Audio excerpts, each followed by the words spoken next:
Salut tout le monde! Premièrement, bonne chance pour ceux qui reprennent les cours, dont moi, je continue les études, donc voilà. Et sinon, j'ai pas spécialement une intro, c'est juste que j'avais envie de vous montrer comment faire une peluche lumineuse. Et au lieu de faire, par exemple, mon nounours en version lumineuse, ben je me suis dit, il faudrait que je trouve quand même une autre peluche. Du coup, j'ai pensé à Ori, le personnage qu'il y a dans Ori and the Blind Forest, que je trouve très mignon, voilà, tout simplement. Je le trouve très mignon, du coup j'avais envie de le faire en peluche. Et en plus, pour le rendre encore plus mignon, ben, je me suis dit que j'avais envie de le faire en chibi. Voilà, toute la mignonitude. Du coup, je vais vous montrer dans cette vidéo comment faire un Ori chibi lumineux. Voilà, c'est parti. On va commencer par le patron. Vous remarquerez que les valeurs couture ne sont pas comprises et du coup je vous conseille de mettre 1 cm partout. Sauf à certains endroits comme par exemple les yeux. Et si vous faites le petit rond de l'œil à part, lui aussi il ne faudra pas mettre de valeur couture. Tout simplement parce que ces deux parties-là, vous les ferez en faisant un plaquage. Vous remarquerez aussi que ce patron-ci et que le patron qu'on verra sur la page suivante, il est écrit de coller ces deux parties ensemble, c'est bien de coller le patron pour avoir une partie assez grande pour le tissu. C'est juste qu'une feuille A4 c'était trop petit pour pouvoir mettre le morceau en entier sur une feuille, donc je l'ai fait en 2 fois. Je vous avoue que cette vidéo c'est surtout pour vous montrer comment s'adapter à vos créations si vous voulez mettre quand même des lumières dedans. Surtout quand vous voulez assembler directement, qu'il n'y a pas d'espace, comme vos oreilles quoi, tout simplement.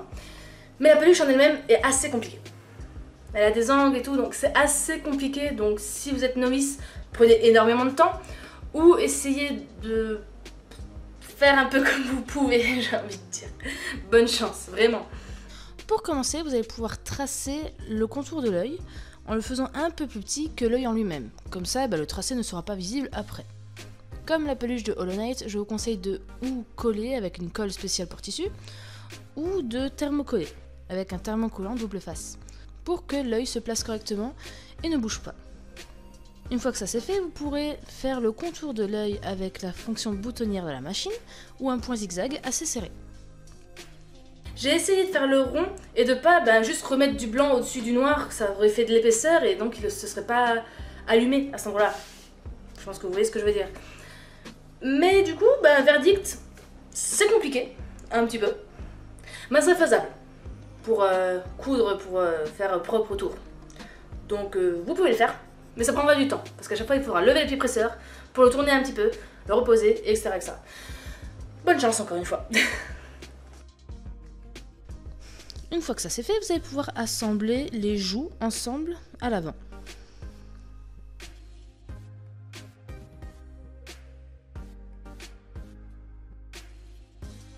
Et ensuite, vous allez pouvoir déjà faire la partie là du museau. Le museau est normalement un tout petit peu plus grand que le reste du tissu, c'est tout à fait normal. C'est pour qu'au final, le museau ressorte un petit peu.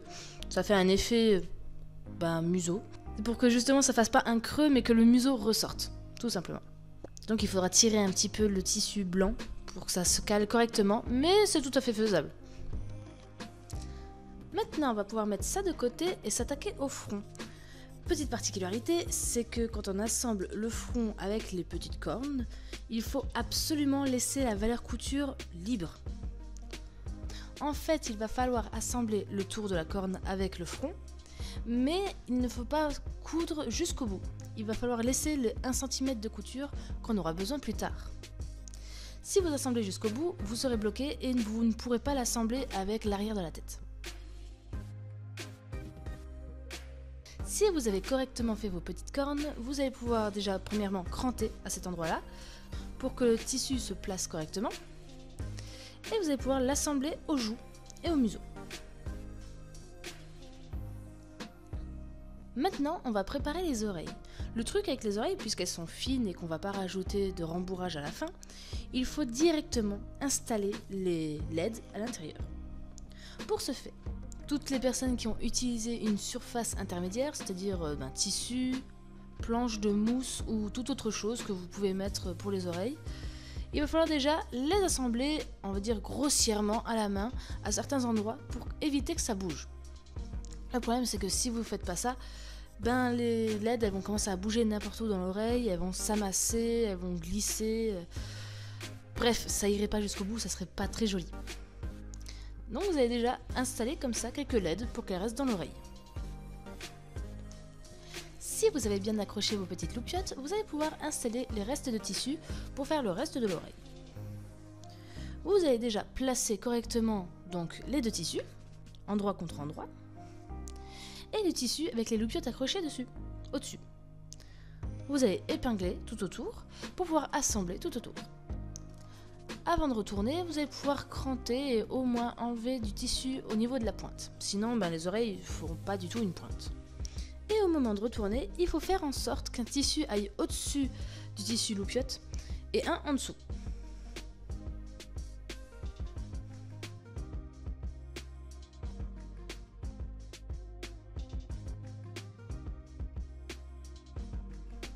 Maintenant que les oreilles sont faites et que l'avant de la tête est faite, vous allez pouvoir faire l'arrière de la tête, tout simplement en assemblant cette partie-là ensemble.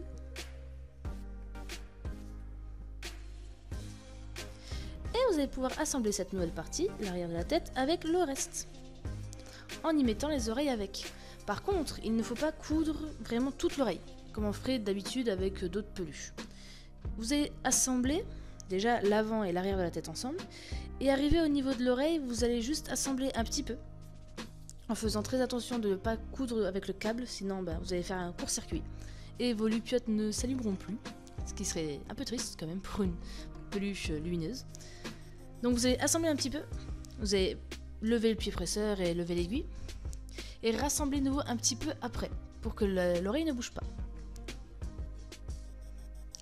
Au niveau du dessus de la tête, pour assembler avec les cornes, vous allez faire en sorte de, justement, prendre la partie de la corne sans prendre le front tout de suite. Il faut que la partie qui est entre la corne et le front reste libre pour pouvoir après remplir avec du rembourrage et éventuellement une LED.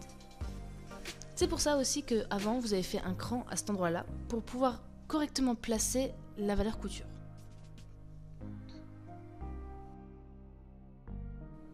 N'hésitez pas à mettre des épingles pour pouvoir vous guider plus facilement et faire en sorte de prendre correctement les valeurs couture. Et évidemment, pareil de l'autre côté avec l'autre oreille, assemblez juste un petit peu en faisant attention au fil et finissez jusqu'au bas de la tête.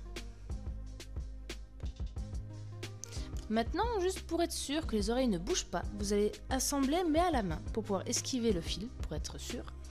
Donc voilà, tout simplement, vous allez passer d'un côté à l'autre en prenant l'oreille avec. Et petit à petit, ça va l'assembler au reste de la tête.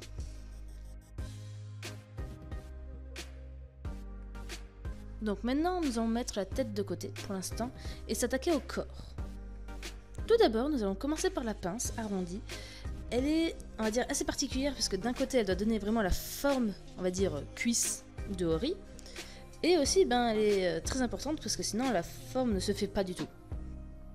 Et le bout fera également repère pour l'autre partie de la jambe. Après cette pince, vous allez pouvoir faire la pince du bras, ainsi que d'assembler à l'arrière du bras pour former le bras.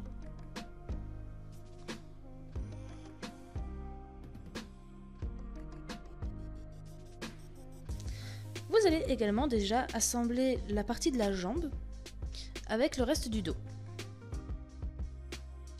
Attention, c'est quand même assez délicat au niveau de la pointe qui se raccroche à la pince. C'est tout simplement aussi pour que ça fasse une forme correcte de petit personnage assis. Donc prenez votre temps. Je vous conseille de faire un côté, d'assembler jusqu'au niveau de la pointe, du coup, de lever le pied presseur, de pivoter en tirant un petit peu le tissu pour qu'il se place vraiment droit, pour continuer à coudre. C'est l'une des parties quand même assez délicates. Après, je l'ai déjà dit, la peluche en elle-même est quand même assez délicate. Maintenant, à toutes ces extrémités, vous allez pouvoir installer les coussinets, on va dire ça comme ça, les dessous de pattes de chacun. Attention, ne vous trompez pas avec ceux des pattes arrière et des pattes avant. Ils n'ont pas exactement la même forme, je pense que vous l'aurez remarqué. Ceux des pattes arrière sont très rondes, alors que ceux des pattes avant sont un peu triangulaires, ovales. Bref, ils sont pas ronds, quoi.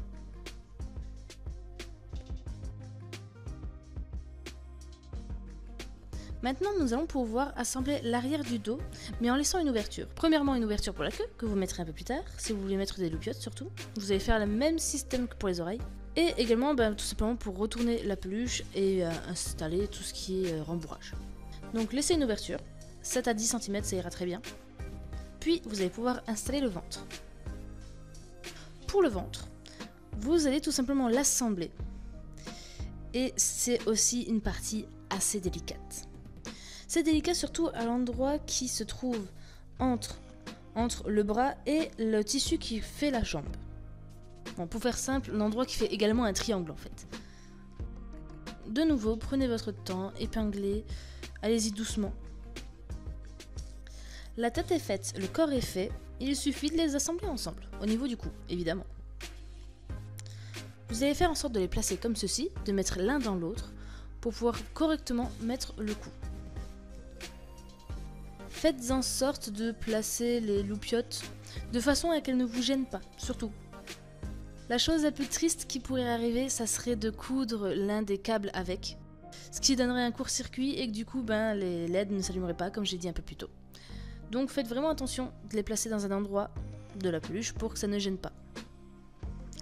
Ensuite, vous allez pouvoir retourner et le rembourrer petit à petit avec de la ouate et des LED, justement pour placer correctement et faire en sorte que ce soit à peu près homogène de mettre des LED un peu partout avec la ouate. Bon, moi j'ai que trouvé un truc avec 100 LED. 100, c'est un peu beaucoup. Vous n'êtes pas obligé d'avoir 100 LED. Mais c'était ça où j'en avais que 12. Et 12, je trouvais que c'était pas beaucoup. Donc je pense que oui, 50 c'est un bon nombre. Donc si vous trouvez une guirlande à 50 LED, je pense que ce serait très bien. Une fois que le rembourrage est fait, vous allez pouvoir assembler déjà la queue, ensemble, puis l'assembler au corps. Assembler de la même manière que les oreilles si vous voulez mettre des LED dedans. Il vous suffit de finir de fermer le dos, et voilà. Tadam! Ben oui, chibi ça veut pas dire petit, ça veut dire tout mignon. Ouais, je suis peut-être un peu gaga là. Mais il est mignon, en plus il a une bonne bouille, il a des grandes oreilles, et il est tout, je sais pas comment dire, mais il est pas gros, mais pas fou, je sais pas comment dire, mais il est chibi, enfin je pense avoir réussi un peu ce que je voulais faire. Donc voilà, il est chibi et il s'allume du coup. Et bon là, vu qu'il y a plein de lumière, on voit pas très bien. Sinon, je vous montre, petite vidéo, comment il est dans le noir. Voilà. Donc vous pouvez voir comment il brille. Voilà, tout simplement il brille. Il est tout lumineux. Donc voilà, j'espère que vous allez essayer et réussir surtout. Bon, j'avoue, en elle-même, la peluche est quand même compliquée. Je veux dire, surtout les endroits où on voit des coins. Les endroits à coins là. Attends. Voilà, les endroits coins là. C'est compliqué, j'en suis consciente. C'est assez compliqué. Mais là, le but c'était surtout de vous montrer, si vous voulez faire une peluche qui a par exemple pas de mout-mout dedans, ou qu'il faut coudre directement, comment faire. Des astuces pour réussir à mettre les petites loupiottes à l'intérieur.